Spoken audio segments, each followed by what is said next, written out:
মোৰ স্বামী আৰু ল'ৰা মানে বজাৰ কৰিবলৈ গৈছিলে। তেতিয়া এখন গাড়ীয়ে তেওঁলোকক খুন্দিয়াই থৈ গুচি গ'ল। মোৰ হাতত এটকাও পইচা নাই। সদায়তো মানুহৰ হাতত পইচা নাথাকে। ঘৰখন আপোনালোকে দেখিছেই, মই ডিব্ৰুগড়ত চলাব পৰা মানে চিকিৎসা কৰিব পৰা অৱস্থাত।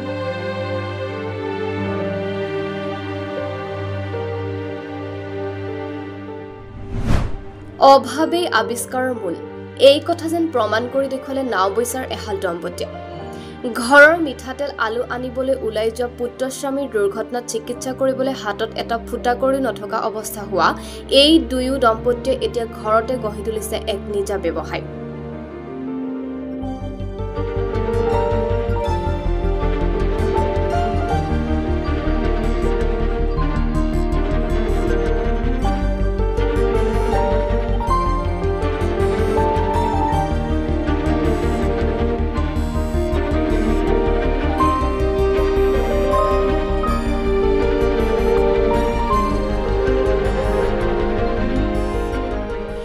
বহু কষ্টৰে পুত্ৰস্বামীক সুস্থ কৰি তোলাৰ পাছত পৰিয়াল পোহপালনত প্ৰতি মুহূৰ্ততে বাধা আহি পৰাত দুয়ো সিদ্ধান্ত ল'লে গোটৰ পৰা টকা লৈ এক ব্যৱসায় আৰম্ভ কৰাৰ। আত্মসহায়ক গোটৰ পৰা লোৱা ধনক অপব্যৱহাৰ নকৰি এনেদৰে ঘৰতে ধূপ উৎপাদন কৰি গঢ়ি তুলিলে এই ব্যৱসায়। দুয়ো উচ্চ শিক্ষিত যদিও কালক্ৰমত অভাৱত পৰা দুই সন্তানৰ পিতৃ মাতৃয়ে ঘৰতে ধূপ প্ৰস্তুত কৰি ব্যৱসায় আৰম্ভ কৰিলে। তেওঁলোকৰ আশা পুৱা গধূলি ঘৰত ভগৱানৰ নামত জ্বলোৱা ধূপডালৰ সুগন্ধত যেন মনত পেলাই প্ৰতি ঘৰ ব্যক্তিয়ে বিনিতা নিপেনৰ কথা। এতিয়া নিতৌ ধূপ বিক্ৰী কৰি উপাৰ্জন কৰে ৬-৭ হাজাৰ টকা। লখিমপুৰ জিলাৰ নাওবৈচা ১ নং লথৌৰ এই দম্পতীয়ে প্ৰস্তুত কৰা ধূপৰ চাহিদাও এতিয়া বহু। তেওঁলোকে প্ৰস্তুত কৰা বিভিন্ন ধৰণৰ ধূপৰ লগতে চাবোন প্ৰতি দোকানতে উপলব্ধ যদিও এতিয়া হোম ডেলিভাৰীৰ ব্যৱস্থাও কৰিছে তেওঁলোকে। তেওঁলোকৰ দ্বাৰা এনেদৰে ঘৰতে উৎপাদিত ধূপৰ লগতে চাবোন বিক্ৰী কৰি স্বাৱলম্বী এতিয়া দুয়ো। সঁচাকৈ বুকুত অদম্য সাহস বান্ধি অভাৱী আৱিষ্কাৰৰ মূল এই কথা যেন প্ৰমাণ কৰি দেখুৱালে নাওবৈচাৰ বিনিতা হাজৰিকা আৰু নিপেন হাজৰিকা দুয়ো স্বামী স্ত্ৰীয়ে।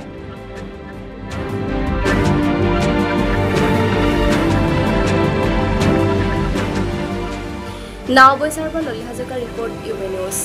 মোৰ স্বামী আৰু ল'ৰা মানে বজাৰ কৰিবলৈ গৈছিলে। তেতিয়া এখন গাড়ীয়ে তেওঁলোকক খুন্দিয়াই থৈ গুচি গ'ল। পৰি আছে ছোৱালী মোৰ তেতিয়া 6 মাহ। মোৰ হাতত এটকাও পইচা নাই। সদায়তো মানুহৰ হাতত পইচা নাথাকে। তেতিয়া মই গৈ আছোঁ কা আন্দোলনৰ সময়। পিছদিনা মোৰ 20 টকা এটা আছে, সেইটো লৈ গৈছোঁ আৰু মোৰ ভতিজা ছোৱালীজনীৰ ওচৰত পইচা 100 আছিলে, তাই সেইটো লৈ গৈছে। ৰাস্তাত গৈ থাকোঁতে ছোৱালীজনীক মই 10 টকা দি কমলা টেঙা এটা কিনি দিছোঁ। তাই সেইটো চুপি চুপি গৈ আছে। চাবতি তেওঁলোক পৰি আছে, ডিব্ৰুগড়লৈ মানে ৰেফাৰ কৰিব লাগে।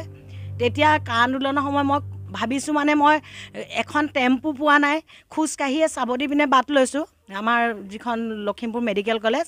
তেতিয়াই মই এজন মানুহৰ নাম ল'ব লাগিব, লখিমপুৰৰ বাজাজ ইলেক্ট্ৰনিকৰ পৱন চাৰদা।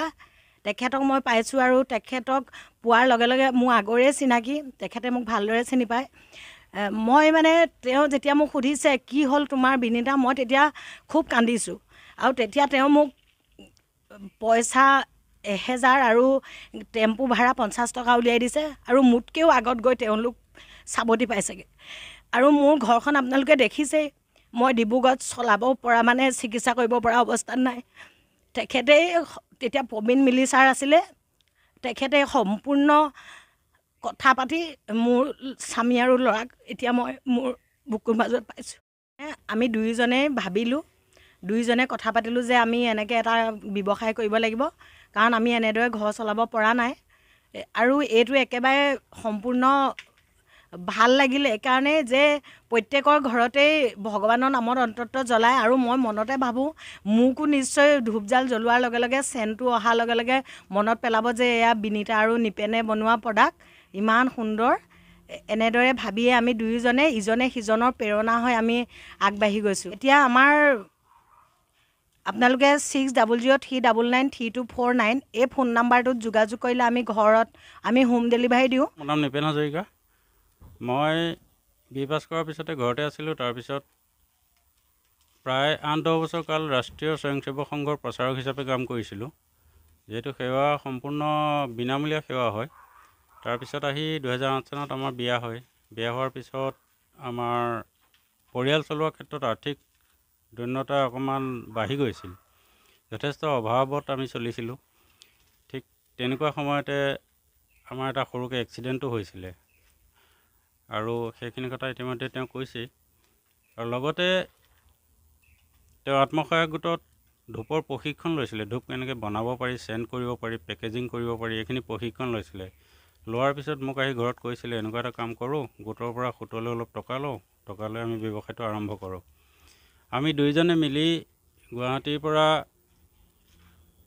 বস্তুখিনি আনিছিলোঁ।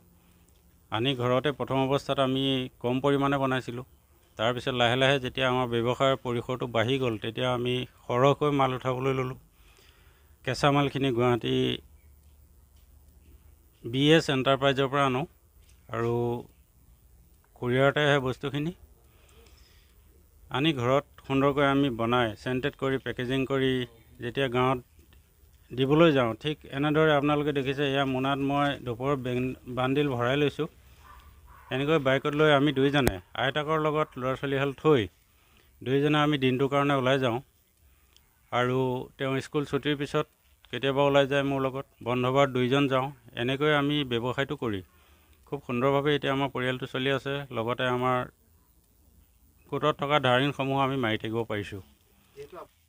হায়দৰাবাদ, অন্ধ্ৰপ্ৰদেশ, তামিলনাডু ইত্যাদিত গৈ অসমৰ যুৱকসকলে চাকৰি কৰিম বুলি গৈ যেনেকৈ তেওঁলোকে শাৰীৰিক মানসিক কষ্টত টকা ঘটিবলগীয়া কণ্ডিশ্যন হয়, ঠিক তাৰ পৰিৱৰ্তে যদি ঘৰতে এনেকৈ বিভিন্ন উদ্যোগ আছে, অকল ধূপকাঠি বুলিয়ে নহয়, কয়লাৰ ব্ৰইলাৰকে আদি কৰি আৰু অন্যান্য চাবোন বনোৱা, মমবাতি বনোৱা বিভিন্ন উদ্যোগ আছে। এইবিলাক যদি ঘৰতে কৰি অলপ মাৰ্কেটত তেওঁলোকে আগবাঢ়ি যায়, তেতিয়া নিজৰ ঘৰখনো পায়, ককাই ভাই ওচৰ চুবুৰীয়া সকলোৰে লগত মিলা প্ৰীতিৰে থাকি আৰু দুজন নিবনুৱাৰ আদৰ্শ হিচাপে থিয় দিব পাৰে।